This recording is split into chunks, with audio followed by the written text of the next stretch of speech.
Pensadores da Nova Esquerda. Roger Scruton. Capítulo 1.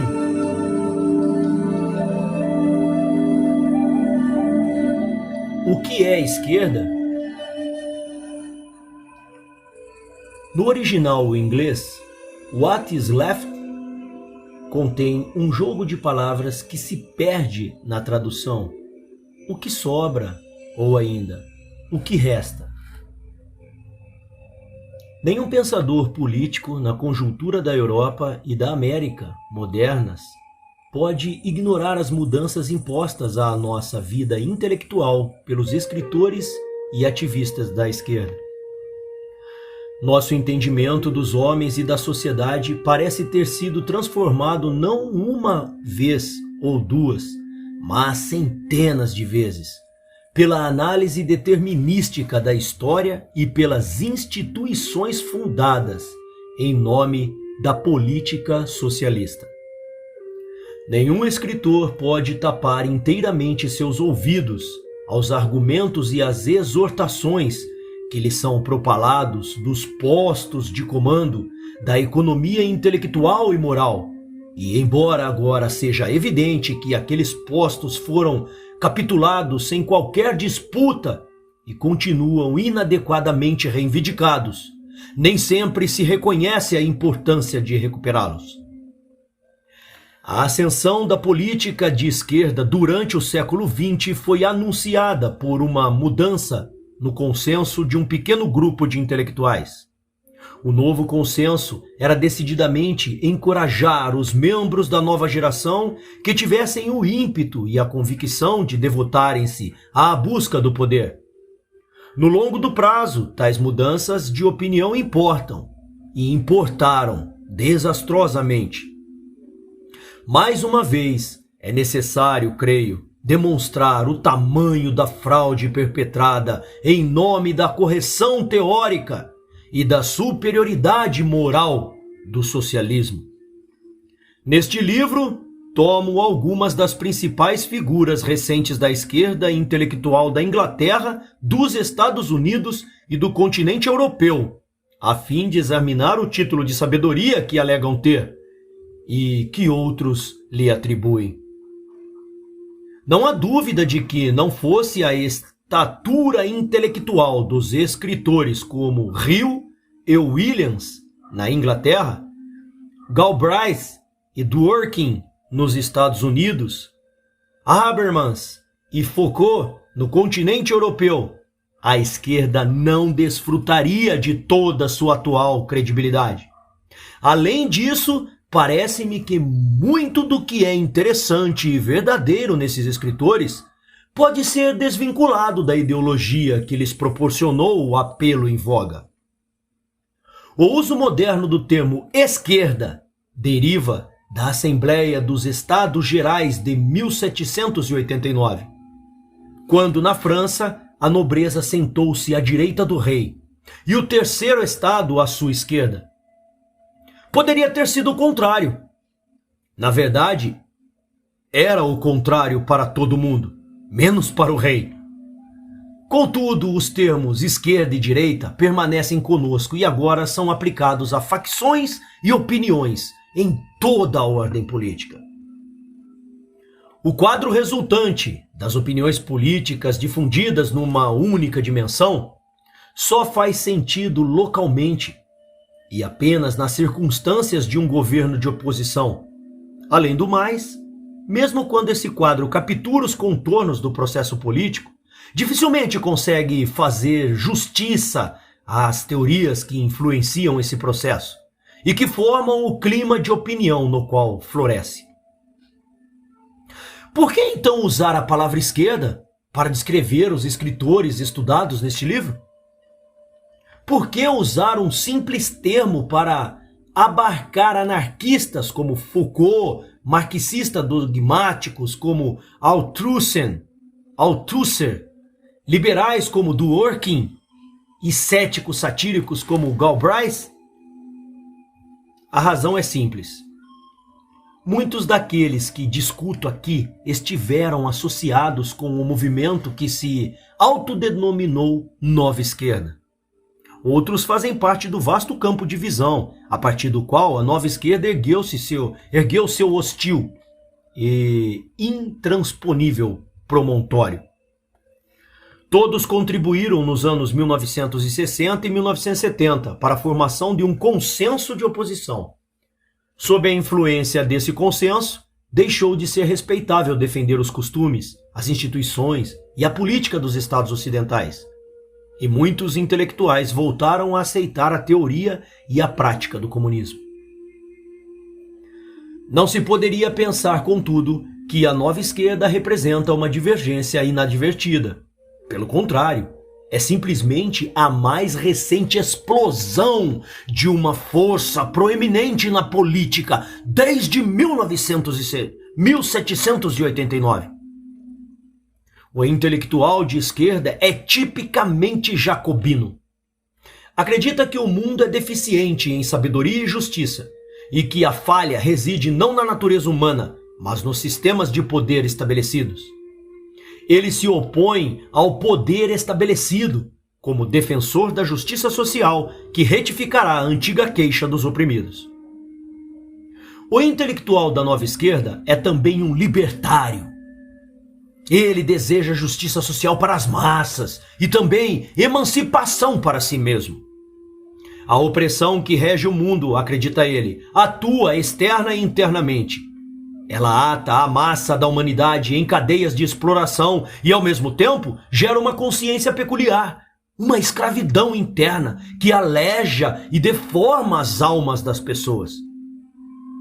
O tom de voz característico da Nova Esquerda deriva de uma síntese emocional.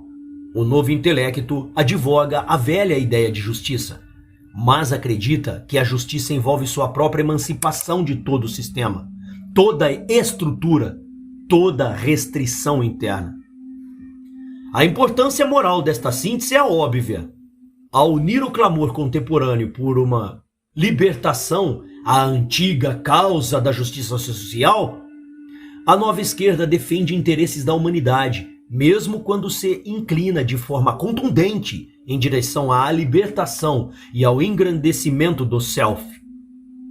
E justiça social é um objetivo tão irresistivelmente importante e, sem dúvida, tão superior aos interesses estabelecidos, que se opõe a ela, que redime toda a ação feita em seu nome.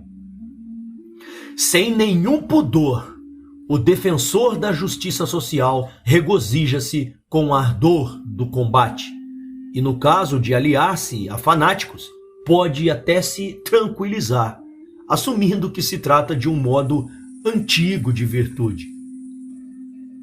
Ao examinar os movimentos da esquerda, é importante lembrar esse potencial purificador da busca da justiça social. Muitos socialistas são tão céticos quanto nós em relação aos impulsos utópicos, ao mesmo tempo tendo se unido sob uma bandeira moralizadora, eles inevitavelmente se encontram galvanizados, inspirados e mesmo governados pelos mais fervorosos membros de sua seita. Pois a política de esquerda é política com um objetivo. Seu lugar dentro de tal aliança é julgado em função de até onde se está preparado a ir em nome da justiça social. Conservadorismo, ou no mínimo, conservadorismo na tradição inglesa, é uma política de costume, compromisso e firme indecisão. Para o conservador, a associação política poderia ser vista do mesmo modo que a amizade. Ela não tem um propósito primordial, mas muda cada dia, de acordo com a imprevisível lógica do curso das coisas entre os homens. Extremistas dentro da aliança conservadora, então são isolados, excêntricos e mesmo perigosos. Longe de serem parceiros comprometidos de forma mais profunda no empreendimento comum, eles são separados por seu total despropósito daqueles que buscam seguir. Não deveríamos nos surpreender, portanto, que os movimentos de esquerda, embora constituídos por sensatos baixos escalões, sejam tão frequentemente liderados por fanáticos. Em 1794, Robespierre prometeu estabelecer na Terra o império da sabedoria, justiça e virtude. E seus sucessores rivalizaram com ele na pompa e no anticlímax de suas reivindicações. Rosa Luxemburgo disse a seus inimigos que, abre aspas, amanhã a revolução ascenderá, ecoando a toda altura, e para sua consternação anunciará ao som de todas as trombetas, eu era, eu sou, eu serei. Fecha aspas. Seu camarada e companheiro de armas, Karl Liebknecht,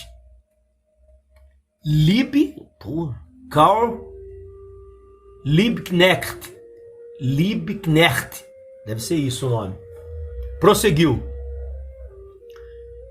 abre aspas, estamos lutando pelos portões do paraíso, fecha aspas. Tal grandiloquente sentimento persiste nos escritos de Marcuse e Fromm, mas está ausente nos pensadores que discutirei adiante, ou presente apenas silenciosamente, reluzindo aqui e ali na prosa circunspecta de Habermas, Williams e Anderson, como a visão de uma fagulha distante. A busca da justiça social não é menos intransigente, e o sentimento da inimizade não é menos real. Mas a atmosfera nublou, o exército da esquerda recuou a sua montanha, de onde lança as brumas da política moderna insultos obscuros e encantos misteriosos. O fanatismo toma, assim, uma nova forma. Ele não busca conduzir as massas, mas conjurar mistérios que secretamente alcançarão o objetivo comum e, então, fazer liderança desnecessária. Os escritores que investigo aqui têm plena certeza na natureza deste objetivo, e para muitos deles, justiça social requer socialismo. Se eles não explicam com seriedade o que entendem por socialismo, dificilmente tal defeito é novo. Marx, que forneceu a teoria perfeita da opressão, dispensou todas as tentativas existentes de descrever as instituições do governo socialista como utópicas. No lugar delas, ele estava satisfeito com um socialismo científico, que prometesse o comunismo completo como seu resultado lógico. A inevitabilidade histórica desta condição avaliava Marx da necessidade intelectual de descrevê-la. Tudo que sabemos é que, sob o comunismo, os homens serão iguais, prósperos e livres. É um recurso singular da mentalidade de esquerda que tais pronunciamentos bastem para acalmar sua curiosidade sobre os propósitos últimos dos homens. E não é somente um argumento intelectual que sugere que a liberdade e a igualdade não podem ser compatíveis. A história humana atesta o fato, e nenhuma história o fez de forma mais reveladora que a história do socialismo marxista.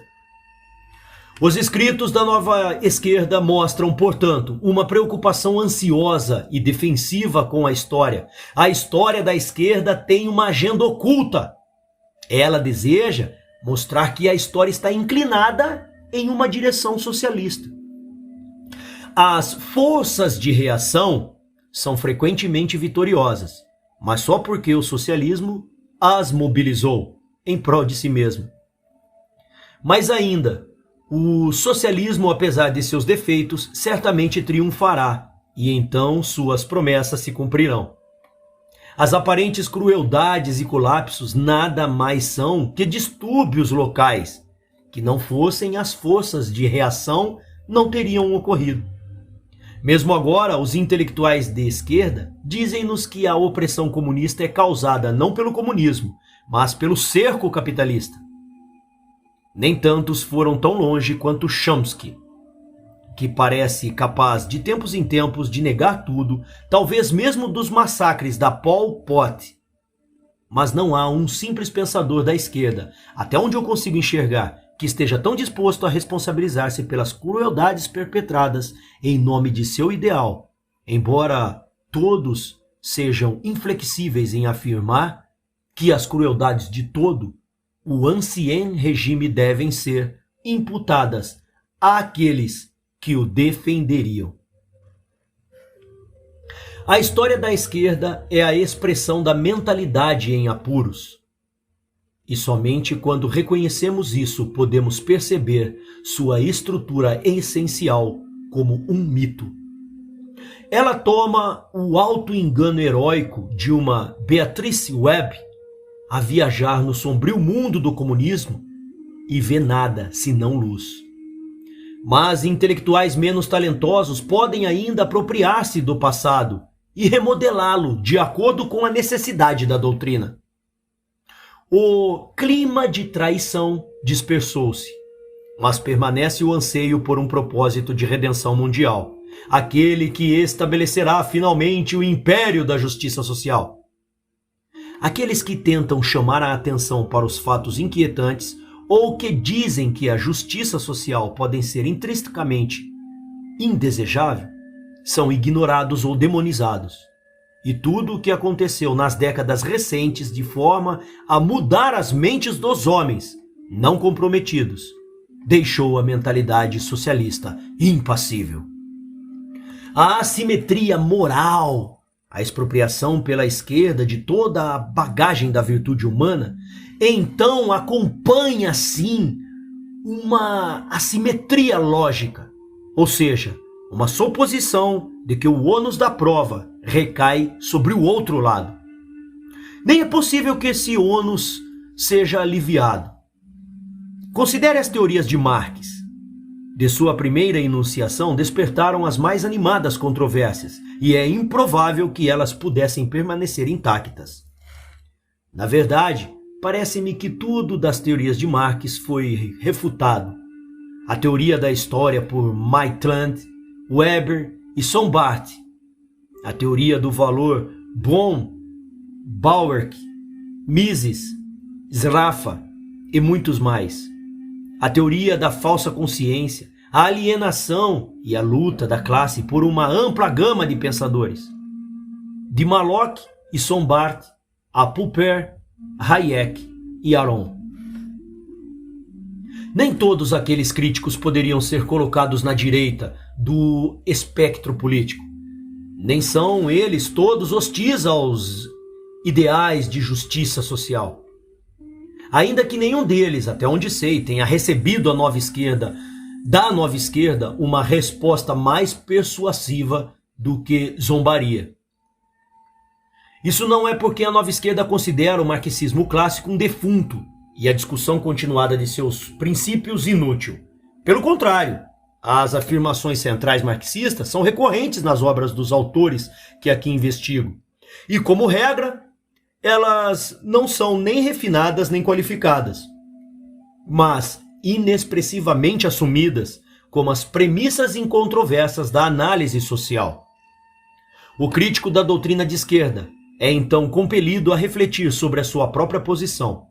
Se os escritos de Weber, Sombart, Mallock, Hayek, Bauerk, Mises e Popper não tiverem nenhum impacto nos pontos fundamentais da crença da esquerda, como pode ele esperar causar algum impacto?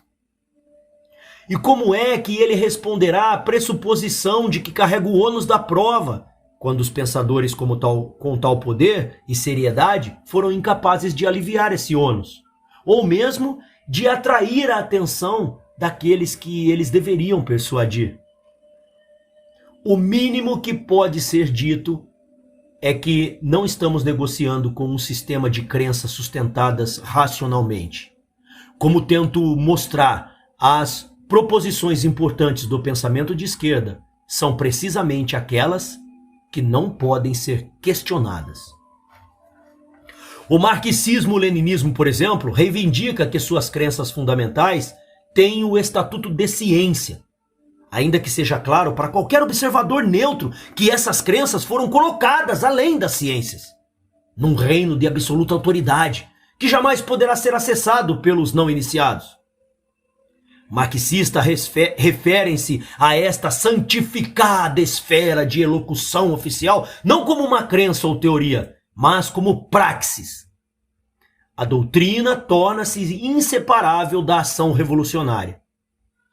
Praxis é o equivalente marxista da fé. Existe somente quando o véu da ignorância, a falsa consciência, é arrancado num gesto final de compromisso radical. Cientistas políticos frequentemente tomam emprestado um termo de Marx a fim de descrever este fenômeno peculiarmente moderno, de uma doutrina que, enquanto exige status científicos, recusa comparecer diante da corte da evidência científica. Tal doutrina, eles dizem, é ideologia. E a moderna literatura está repleta de teorias de ideologia. Teorias que se esforçam em explicar o desejo humano por crenças que sejam ao mesmo tempo científicas e inquestionáveis. Boa parte dessa literatura é iluminadora. A descrição de que Raymond Aron faz do marxismo como uma religião secular, a teoria do gnosticismo de Voegelin como um pecado original intelectual, uma teoria construída de forma um pouco diferente por Alain Bessasson, o diagnóstico de Norman Cohn da tendência milenarista na política marxista e a crítica de Oakeshott da política de objetivos. Todas essas ideias devem persuadir-nos do caráter essencialmente desviante de muitos da doutrina marxista. Contudo, a ideologia não é mais que o subproduto do marxismo, o instrumento com o qual ele é trazido na nação, congregando multidões para sua implacável causa. Os terríveis Schwarzenegger, que mudaram a paisagem política do nosso planeta, são um fenômeno que devemos tentar entender. Mas um movimento de massa é distinto das ideias que os inspiram.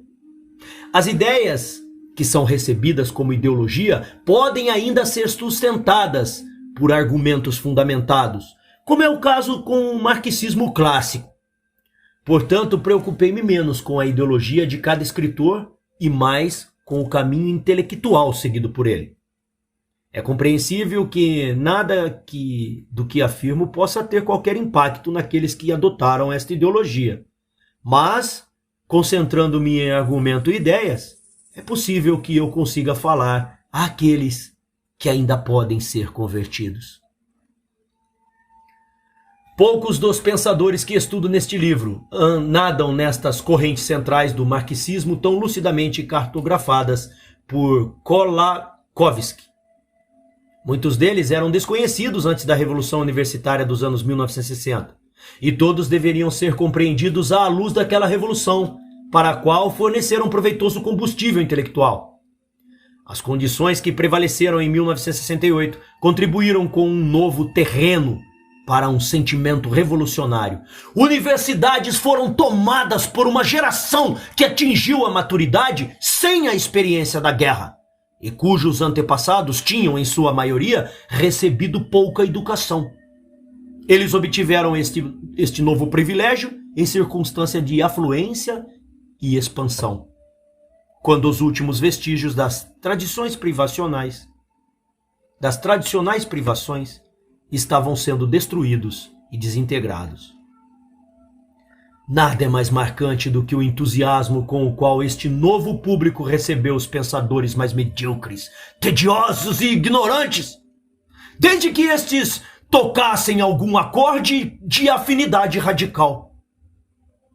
O comentador do futuro, olhando de volta às obras negligenciadas de Habermas, Williams e Althusser, achará difícil crer que estes pesados parágrafos uma vez capturaram corações e mentes de milhares e formaram a leitura clássica dos cursos universitários de humanidades e ciências sociais por todo o território da diáspora europeia.